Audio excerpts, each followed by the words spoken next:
Morning friends, দেখো আজকে আমাদের এখান থেকে সকাল থেকেই একদম বৃষ্টি। এখন বাজে 8টা থেকেই বৃষ্টি শুরু হয়ে গেছে। আমার এখনও পুজো হয়নি, ঠাকুরের বাসন ধুয়ে ফুল তুলে রেডি করে রেখেছি। আর বৃষ্টি হচ্ছে, বেশ ভালোই লাগছে, ওই জন্যই আজকে সব কিছু একটু দেরি হয়ে গেছে। বাজারও চলে এসেছে, চিকেন এসেছে, চিকেনটা আমি ধুয়ে পরিষ্কার করে রেখেছি। রুই মাছ, এটাকেও আমি ধুয়ে পরিষ্কার করে রেখে দিয়েছি। আর আছে এখানে মৌরালা মাছ। তো দেখি আজকে কি বানাবো, এখনো ঠিক করিনি। চলো তোমরা দেখতে থাকো। গুড মর্নিং ফ্রেন্ডস, আমার একটা নতুন ভিডিওতে তোমাদের অনেক অনেক স্বাগত, অনেক অনেক ভালোবাসা। কাছে দূরে সকল বন্ধুদের অনেক অনেক ভালোবাসা। সকাল থেকে তো বৃষ্টি দিয়ে শুরু করলাম, কিন্তু এখন ভীষণই রোদ্দুর উঠে গেছে আর গরমও ভীষণ। তো বাজারে চলে এসেছে, মোটামুটি জোগাড় করেছি রান্নার। তো ভাবলাম উপরে ছাদে প্রচুর শাক হয়েছে, নোটের শাকগুলো, ওগুলো একটু তুলে নিয়ে আসি, দিয়ে তারপর রান্না করব। এখনো রান্না, বাজার তো চলে এসেছে, ব্রেকফাস্ট করেছি, পুজো হয়ে গেছে, সব কাজই হয়ে গেছে, কিন্তু রান্না এখনো হয়নি, রান্না এখনো হবে। তো চলো ছাদে যাওয়া যাক। ছাদে ভাবলাম যে ওপরে ছাদে যে এইগুলো আছে নোটের শাকগুলো, আমার তোলাই হয় না, কেন নিচে থাকি, ছাদ যাওয়াই হয় না, তুলবো করে তোলা হয় না, এত বড় হয়ে গেছে। ওই জন্য ভাবলাম চলো আজকে ছাদে গিয়ে ওগুলো আগে তুলে আনি, তারপর কেটে বেছে রান্না শুরু করবো। চলো যাওয়া যাক।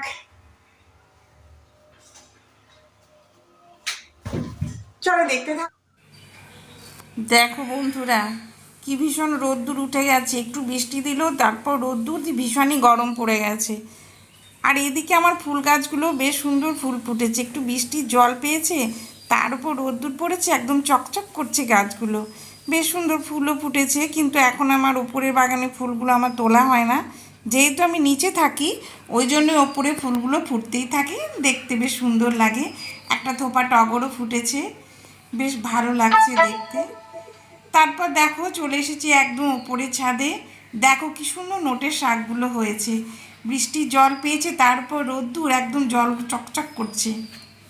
তো এই নোটের শাকগুলোই আমি আজকে তুলে নেব। শীষও হয়ে গেছে, যে তোলাই হয় না, কেননা নিচে থাকি, ওপরে আসতে হয় না, আসতে। এই যে দেখো বন্ধুরা, কত বড় বড় হয়ে গেছে নোটের শাকগুলো, আর রোদও ভীষণ। আমি এগুলো গোড়া সমেত উপড়ে নেব, কেননা গোড়া সমেত উপড়ে নেওয়াই ভালো, তাহলে আবার যেগুলো আছে সেগুলো আবার বেড়ে যাবে।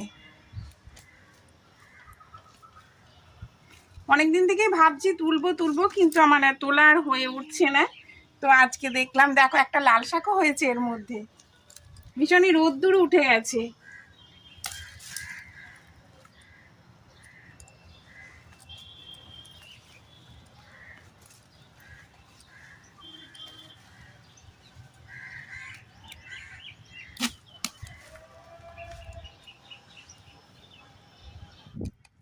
আমার শাক তোলা একদম কমপ্লিট।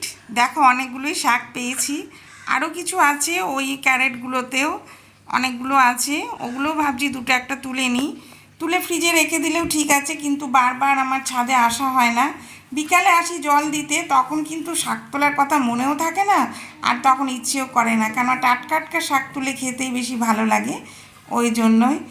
তো দেখো আমার শাক তোলা কমপ্লিট, অনেকগুলো শাক হয়েও গেছে, এবার আমি একদম নিচে চলে যাব।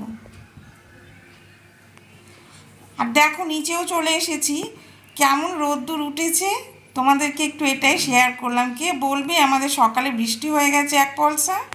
আর এদিকে কুমড়ো শাকটা দেখো কি সুন্দর হয়েছে, একদিন এই শাক বানাবো।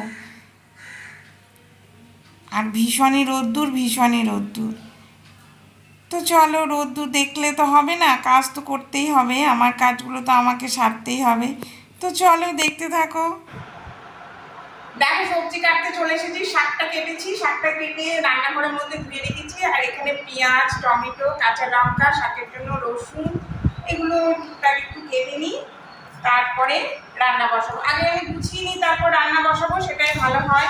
কেন একদিকে কাটা আগে করতাম, এখন আর করতে পারি না, এখন সবজিগুলো কেটে গুছিয়ে তারপর রান্না করে নিই, দুই দিকে করে নিই, কোনো অসুবিধা হয় না। তোমাদের অনেক অনেক ভালোবাসা, যারা এতক্ষণ ধরে আমার ভিডিও দেখছো, একটু লাইক দিয়ে দেখবে। আর নতুন বন্ধু যারা চ্যানেলে আসবে, অবশ্যই চ্যানেল সাবস্ক্রাইব করে পাশে থাকবে। আর পুরনো বন্ধুদের তো বলতেই নেই, অনেক অনেক ভালোবাসা। তোমরা সবাই ভালো থাকো। চলো তাহলে দেখতে থাকো কি রান্না করলাম, কি করছি আজকে ভিডিও, এসব নিয়েই রান্না খাওয়া আর টুকটাক কি কাজ করি সেসব নিয়ে আজকে ভিডিও। চলো দেখতে থাকো, আশা করি ভালোই লাগবে। কি রান্না করছি সেটা তোমাদের সামনে। শাক তো হবেই, ডাল শাক হবে। মৌরালা মাছ তো দেখলাম, মৌরালা মাছটা তো দেখেছো, মৌরালা মাছটা ভাবছি ঝাল করবো একটু সর্ষে দিয়ে। আর কি করা যায় দেখছি, বেশ কিছু রান্না করবো না, কারণ অনেকটা বেলা হয়ে গেছে আর ভীষণ গরমও লাগছে। এই গরমের দিনে যত ফাঁকিবাজি রান্না হয় ততই ভালো হয়, যেন রান্না একটু কম কমই হয়। রান্না রাত্রিবেলার মতো হয়, দিনে মোটামুটি করে নিই। আর আমরা তো দুজন, তোমার দাদাভাই ওর কোনো অসুবিধা নেই, যা যেটা আমি করি সেটাইও ভালোভাবে খেয়ে নেয়, ওর জন্য কোনো অসুবিধা নেই। চলো তাহলে দেখতে থাকো। দেখো বন্ধুরা, চলে এসেছি রান্নাঘরে। একদিকে প্রেশার কুকারে ডালটাও বসিয়ে দিয়েছি, আর এদিকে আমি শাকের জন্য কড়াইয়ে তেল দিয়েছি। শাকটাও কেটে ধুয়ে বেছে পরিষ্কার করে কেটে নিয়েছি। আর এখানে দেখো আলু সেদ্ধর জন্য আলু, আর মৌরালা মাছটার জন্য টমেটো, পেঁয়াজ, রসুন কুচি, কাঁচা লঙ্কাগুলো চিড়ে নিয়েছি। আর এই মৌরালা মাছটা সর্ষে দিয়ে লবণ, হলুদ, সর্ষে, লঙ্কার গুঁড়ো দিয়ে একটু মেখে রেখেছি, সর্ষে বাটা দিয়ে আর কাঁচা সর্ষের তেল দিয়ে। আজকে চিকেন টিকেন করলাম না, আজকে মৌরালা মাছটাই টাটকা বানাবো, ওই জন্যই আজকে মৌরালা মাছটাই করব। দেখো একদিকে শাকটা অনেকটাই হয়েও গেছে।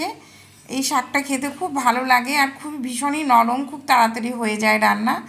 দেখো শাকটা মোটামুটি আমার অনেকটাই হয়ে এসেছে। আর এদিকে বিউলির ডাল দিয়েছি, ডালটাও সেদ্ধ হয়ে গেছে। ব্যাস, এবার রান্না প্রায় অনেকটাই হয়ে গেছে। আলুটা সেদ্ধ করে নেব। শাকটা দেখো আমার একদম হয়ে গেছে, এবার আমি শাকটাকেও নামিয়ে নেব। তো চলো দেখতে থাকো তোমরা কি করছি। দেখো তারপরে একদম রান্না করে তারপর তোমাদের সামনে চলে এসেছি। রান্নাঘর পরিষ্কার হয়ে গেছে, গ্যাসও পরিষ্কার করে নিয়েছি, ওভেনটাও, আর এদিকে চালে জলে ঠিকও করে নিয়েছি। ব্যাস, আর এদিকে এই ডিমগুলো আমাদের দুধ মাসি ডিমগুলো দিয়ে গেছে, এগুলো দেশি মুরগির ডিম। এই ডিমগুলো আমি এবার জলে ভিজাতে দেব একটু পরিষ্কার করে, তারপর আমি ফ্রিজে তুলে দেব। কেন আমার দেশি মুরগির ডিম খেতে খুব পছন্দ করি, ওই জন্যই যখনই আমার দরকার হয় আমি বলি, ও আমাকে দিয়েও যায় বাড়িতে। আর এদিকে রান্নাও প্রায় কমপ্লিট মানে রান্না তো হয়েই গেছে। মৌরালা মাছের ঝাল হয়েছে, আর বিউলির ডাল, এটা তো আলু সেদ্ধ মেখেছি শুকনো লঙ্কা পেঁয়াজ দিয়ে, আর এখানে শাক আর লেবু লঙ্কা কেটে নিয়েছি। ব্যাস, রান্না মোটামুটি সবই কমপ্লিট, ভাতটা হলেই একদম কমপ্লিট হয়ে যায়। তো চলো তারপর কি করছি। তারপর দেখো আর আসতেই পারিনি তোমাদের সামনে, রান্না করে খেয়ে একটু শুয়েছিলাম, ঘুমিয়েও পড়েছিলাম। দিয়ে তারপর বিকালবেলায় ছাদে চলে এসেছি গাছে জল দেওয়ার জন্য। এদিকে পশ্চিম দিকে সূর্য একদম অস্ত চলে গেছে, সূর্য আর একটুখানি কাছে, আর চারিদিকটা বেশ সুন্দর লাগছে, আর ঠান্ডা ঠান্ডা হাওয়াও দিচ্ছে। আমাদের ওপরে চারতলা ছাদটাই ভীষণ হাওয়া, কোনো দিকে হাওয়া না থাকলে এখানে এলেই হাওয়া তুমি পাবেই। আর এদিকে আমার গাছগুলোরও অবস্থা দেখো, সমস্তই মোটামুটি অনেকটাই হয়েও গেছে, এবার খুব তাড়াতাড়ি এরা বেড়ে উঠবে। এবার আমি গাছগুলোয় জল দিয়ে দেব। বিকালে আমি এই ছাদের বাগানে গাছগুলো বিকালে জল দিই, আর যে নিচের বাগানে গাছগুলো আমি সকালে জল দিই।